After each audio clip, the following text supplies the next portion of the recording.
Vedana Nupassana, the contemplation of feelings and the feelings. There is a story of an elder who was very learned. It is said that he taught 18 gurus or students. He was a really great teacher and especially learned in scriptures. As many as 30,000 bhikkhus attained arahathood just following his advice. One of those pupils one day reviewed the good qualities in himself and thought of his teachers, and then he reviewed his teacher. He found that his teacher was still a worldling and had not yet attained arahathood. So he went to teach his teacher a lesson. When he had come to teacher, the teacher asked him,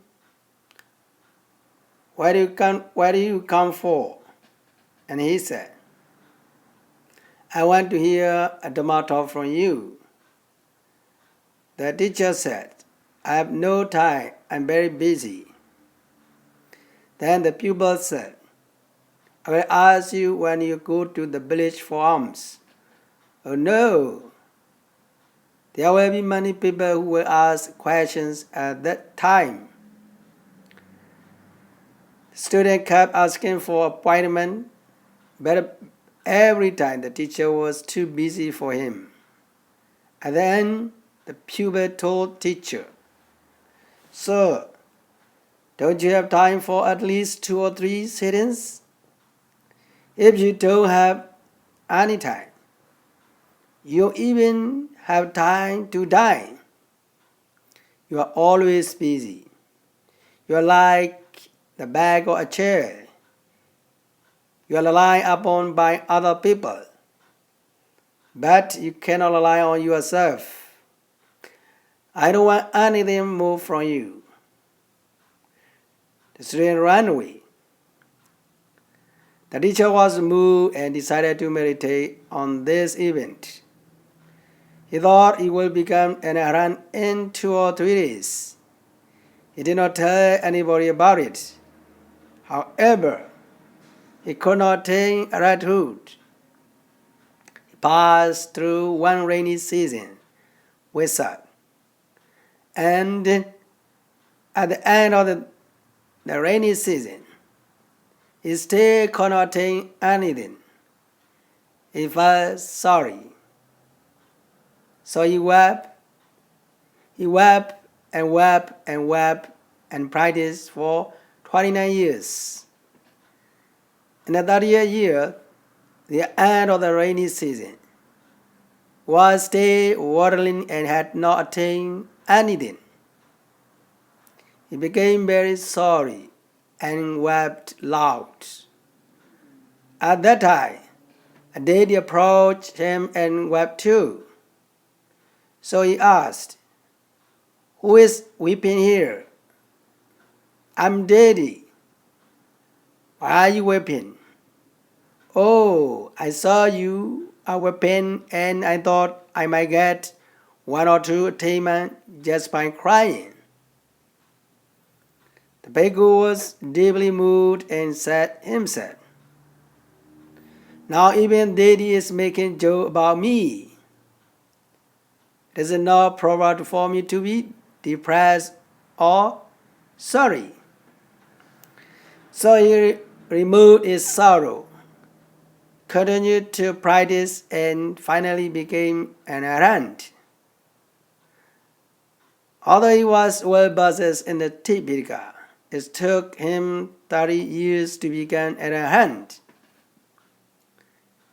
His obsession with his sorrowful feeling with respect to non-orderly things during meditation had been an obstacle to his attainment. The neutral feelings during meditation, which are called mindful non-orderly feelings, or when you meditator reach the higher state of vipassana knowledge and experience the feeling of neutrality, they do not have to put much effort in contemplating the object. It will just come to them by itself. So at that time, they have this feeling of neutrality, the feeling of equanimity. Such feelings are called neutral, non-worldly feelings. When they arise in you, you must be mindful of them and note of them. Neutral feelings, neutral feelings, neutral feelings. In this way, meditators will be able to be aware of the rising and fading away of whatever feeling they are experiencing. They will then reach the higher stage of vipassana knowledge until they reach the level of attainment. Feelings have to be noted. One meditator take note of them when they arise. They will come to see their rising and fading away. They will also come to see that because there is pain, there is painful feelings. Because there is comfort, there is pleasant feelings, and so on. Thus, meditators recognize the origination factor of the feeling, the dissolution factor of the feeling, or both the origination and dissolution factor of feelings. They may contemplate eternally on their own feelings or by inferences externally on their people, the other people feelings, or both internally and externally. This is the way of feeling should be dealt with during meditation. By being aware of them, by being mindful of them, by taking note of them, when meditators see the rising and fading away of feelings, they don't cling to them.